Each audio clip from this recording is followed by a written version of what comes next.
निर्भीड निष्पक्ष उटंकनाचा बुलंद आवाज, राजसत्ता न्यूज.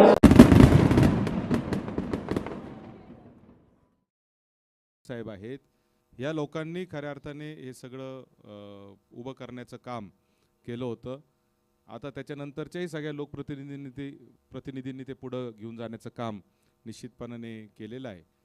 अडचण एवढीच आहे की साधारणतः आपण सगळेजण एकत्र येत नाही आणि म्हणून ती आपला प्रश्न ताकदीने सुटत नाही असं एक भावना सगळ्यांनी मांडली.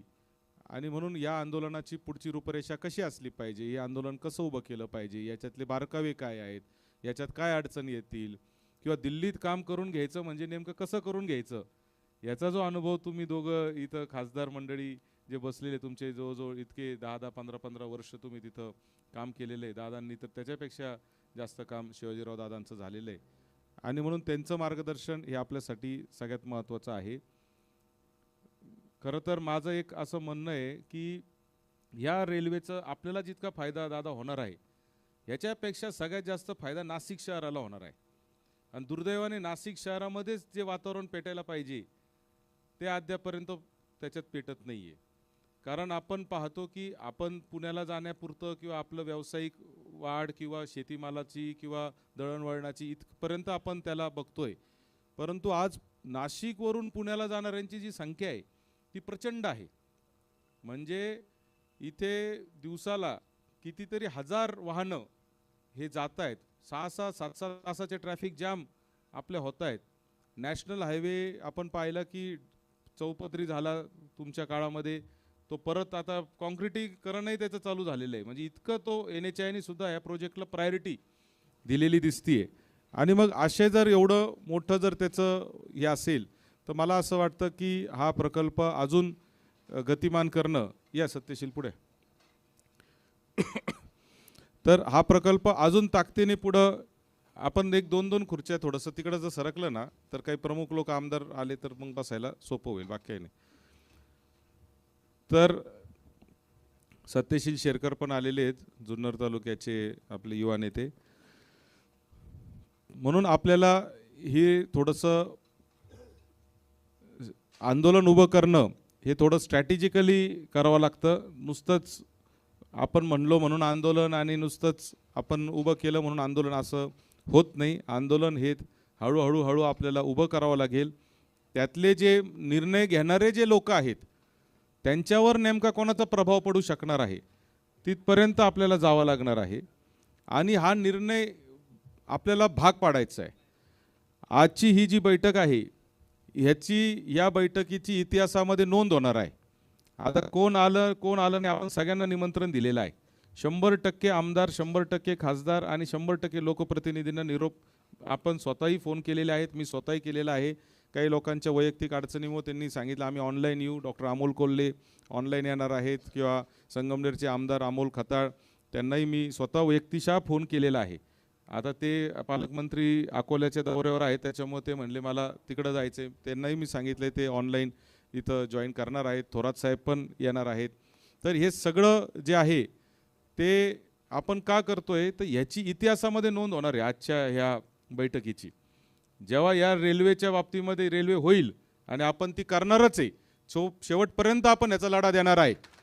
आणि हा लढा जेव्हा याची इतिहासामध्ये नोंद होईल तेव्हा ह्या बैठकीची देखील नोंद होईल की ही पहिली बैठक जेव्हा सगळे लोक समविचारी जेव्हा एकत्र येऊन बसले तर कोण कोण होते, काय काय त्यांनी प्रयत्न केले, आणि त्यांचा प्रयत्न हे इतिहासामध्ये नोंदवले जातील याची मला 100% खात्री आहे.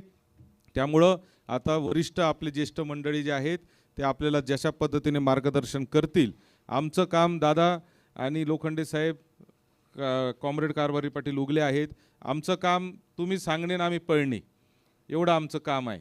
तुम्ही म्हणले इकडं हे करा, आम्ही ते पळापळ जी करायची ती 100% पळापळ करू. फक्त त्याला स्ट्रॅटेजिकली दिशा देण्याचं जे काम आहे या आंदोलनाला हे तुम्ही करावं. तुमचा अनुभव मोठा आहे, तुम्ही जसं सांगाल तसं आम्ही करायला तयार आहे. तुम्ही म्हणाल त्या पद्धतीने आम्ही, आता मी स्वतः युवक काँग्रेसचा 20 वर्ष मी विद्यार्थी चळवळीतून युवक काँग्रेसमधून आलेलो आहे. जंतर मंतरवर पण माझ्यावर गुन्हे दाखल आहेत, आणि म्हणजे पार्लमेंट स्ट्रीट पोलीस स्टेशनला, आणि आझाद मैदानवर पण माझ्यावर गुन्हे दाखल आहेत. त्याच्यामुळे गुन्हे दाखल आणि ह्याला आपण कुठेही काही घाबरत नाही. उलट आंदोलन करणाऱ्या कार्यकर्त्यासाठी गुन्हे दाखल होणं म्हणजे मेडल असतं असं आम्ही कायम मानतो. त्याच्यामुळं आम्ही आता आणि राजकीय गुन्हे मागे घेतले जातात त्याची पण काही चिंता करायचं कारण नाही. दर 2-4 वर्षाला हे नाही काही नाही. कधी आली ती? नाही 2022-23 पर्यंत घेतलेले आहेत. म्हणजे आता लेटेस्ट आली का? नाही पण तरी करून घेऊ साहेब आपण. तुम्ही आत्ताच म्हणले होत नाही तरी निम्मे काय होत. या ठिकाणी नाशिकचे खासदार आदरणीय राजाभाऊ वाजे देखील आलेले आहेत. राजाभाऊंनी देखील सभागृहामध्ये हा विषय अतिशय पोटतिडकीने मांडलेला आहे. दत्ता एक मिनिट इकडे सर थोडा. हां तू बस बस. हां मी बसतो रे तू बस. नाही नाही नाही. राजाभाऊंनी देखील अतिशय पोटतिडकीने हा विषय मांडलेला आहे. राजाभाऊ तुम्ही येण्याच्या आधी मी एक विषय असा मांडत होतो की या रेल्वेचा जसा फायदा मधल्या गावांना होणार आहे, सिन्नर असेल, संगमनेर असेल, नारायणगाव असेल, खेड, मंचर, चाकण सगळ्यांना आहे.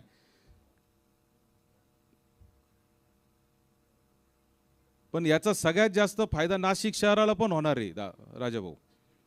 नाशिक शहराला आपण किती म्हणतो की नाशिक शहर गोल्डन ट्रायंगलमध्ये आजपर्यंत एक पण IT कंपनी नाशिक शहरामध्ये आलेली नाही. ही वस्तुस्थिती आहे. म्हणजे अख्ख्या नाशिक शहरात जर बघितलं तर 2-3 हजार लोकांनाच फक्त ITच्या नोकऱ्या आहेत लोखंडे साहेब. आणि मुंबई आणि आपलं पुण्यामध्ये पाहतो आपण लाखात आहे ती संख्या. आणि ते पोटेन्शियल नाशिक शहरामध्ये आहे.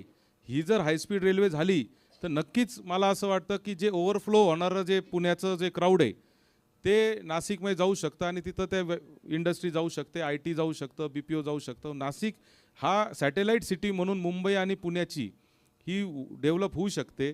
त्यामुळे नाशिकमध्ये राजाभाऊ थोडंसं आपल्याला हे थोडंसं वातावरण जे आहे आंदोलनाचं हे उभं करावं लागणार आहे. ही आमची एक इच्छा आहे. त्या दृष्टीने आपण नक्कीच प्रयत्न करू. या ठिकाणी आपण सर्वजण आलात त्याबद्दल आपल्या सगळ्यांचे मी आभार व्यक्त करतो. या रूटवरच्या सगळ्या आदरणीय आमदार महोदय असतील, खासदार महोदय असतील, सगळे लोकप्रतिनिधी असतील, सगळ्यांना आपण निमंत्रित केलं होतं. कारण सगळ्यांच्या विचाराने हे आंदोलन उभं करायचं आहे. याला कोणाचंही नेतृत्व नाही आहे या आंदोलनाला. हे सगळ्यात पहिलं तर मला सांगायचं आहे. या आंदोलनाला कोणाचंही नेतृत्व नाही. आपण सामूहिक नेतृत्वातून हे आंदोलन उभं करतोय. कोऑर्डिनेशन सुरुवातीला ते राडगाडगं चालू करायला 1-2 लोकांना जबाबदारी घ्यावं लागते म्हणून नावं बिवं नंबर टाकावं लागतात. परंतु हे आंदोलन कोणाचंच एकट्याचं नाही. हे आपल्या सगळ्यांचं आंदोलन आहे. यातला शेवटचा जो घटक आहे तो पण कृती समितीचा अध्यक्ष आहे आणि जो पहिला घटक आहे तो पण कृती समितीचा अध्यक्ष आहे. त्यामुळं आपण सामूहिकरित्या हे करतोय. या ठिकाणी खासदार डॉक्टर अमोल कोल्हे हे देखील ऑनलाईन आलेले आहेत. अमोलदादांच्या माहितीसाठी इथं शिवाजीराव दादा आलेले आहेत. त्याचबरोबर लोखंडे साहेब, सदाशिव लोखंडे साहेब आहेत. राजाभाऊ वाजे या ठिकाणी आलेले आहेत आणि या परिसरातले सत्यशील शेरकर आलेले आहेत.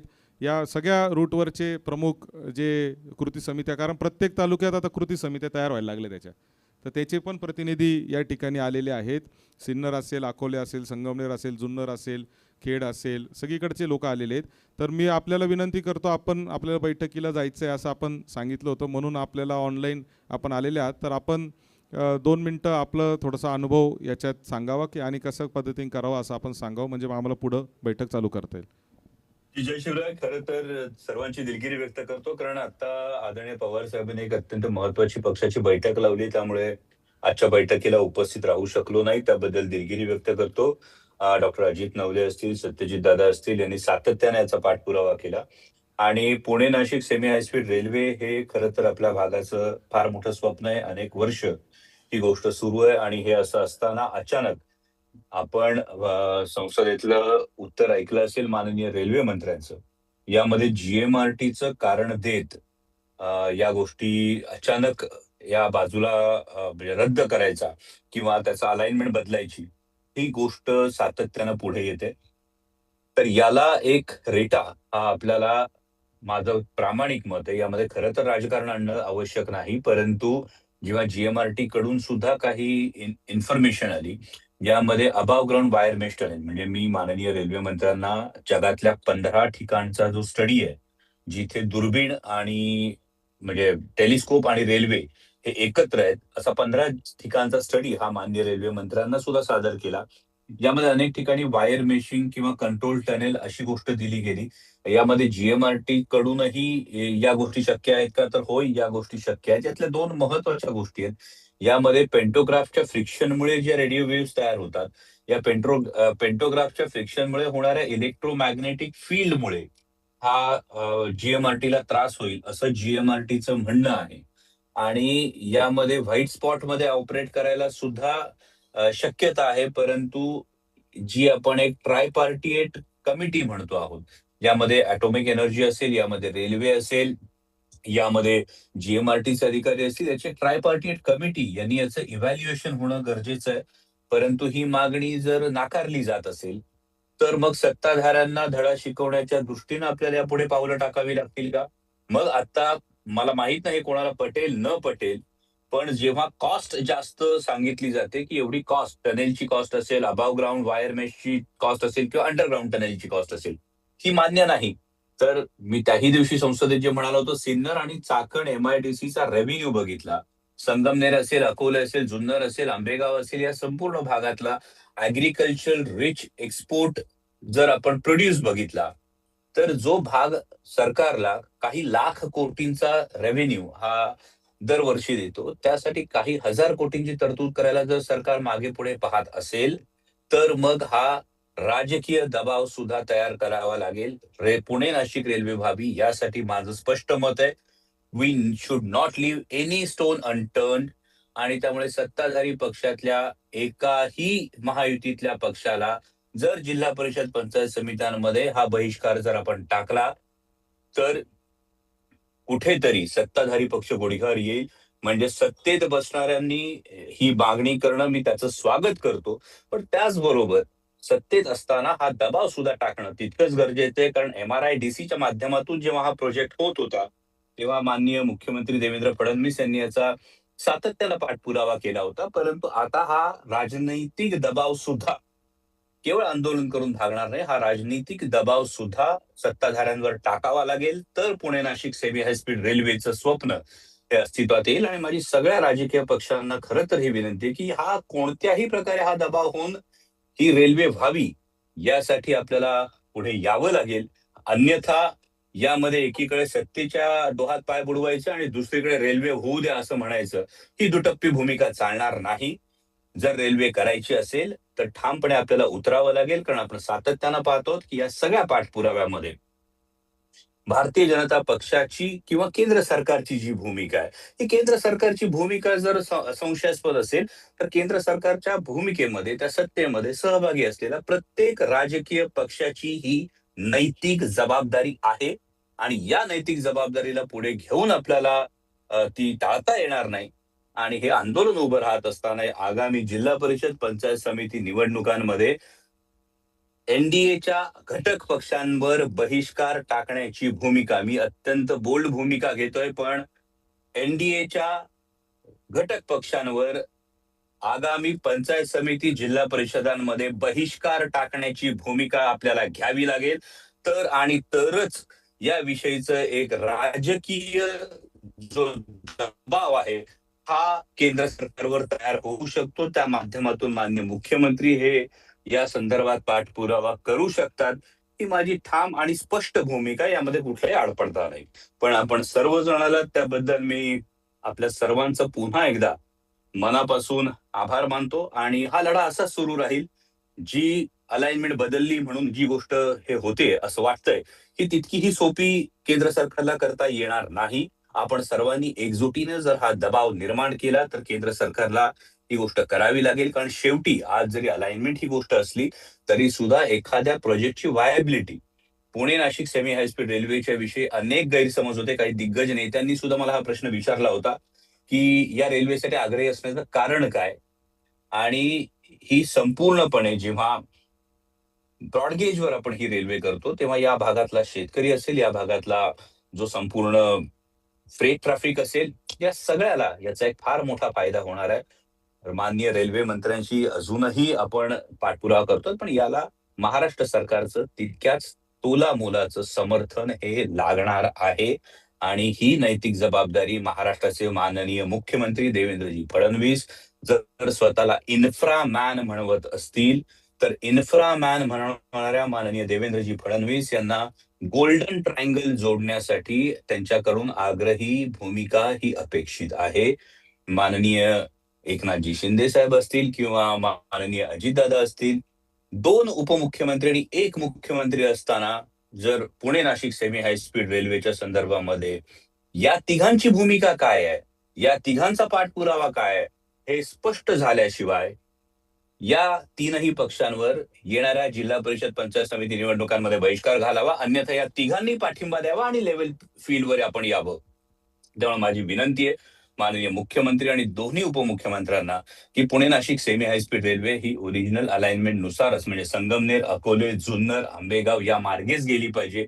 यासाठी माननीय मुख्यमंत्री देवेंद्रजी फडणवीस, माननीय उपमुख्यमंत्री अजितदादा, माननीय उपमुख्यमंत्री एकनाथजी शिंदे यांनी सुद्धा भूमिका घेतली पाहिजे. कारण सरकारच्या बाबतीमध्ये जर या पद्धतीनं सातत्यानं जर केंद्र शासनाकडे बैठका होत असतील, तर मग Pune Nashik semi high speed रेल्वेसाठी महाराष्ट्राचे मुख्यमंत्री आणि दोन्ही उपमुख्यमंत्री का बैठक घेत नाहीत, याचं प्रश्नाचं उत्तर सुद्धा आम्हाला सगळ्यांना मिळणं हे तितकंच गरजेचं आहे.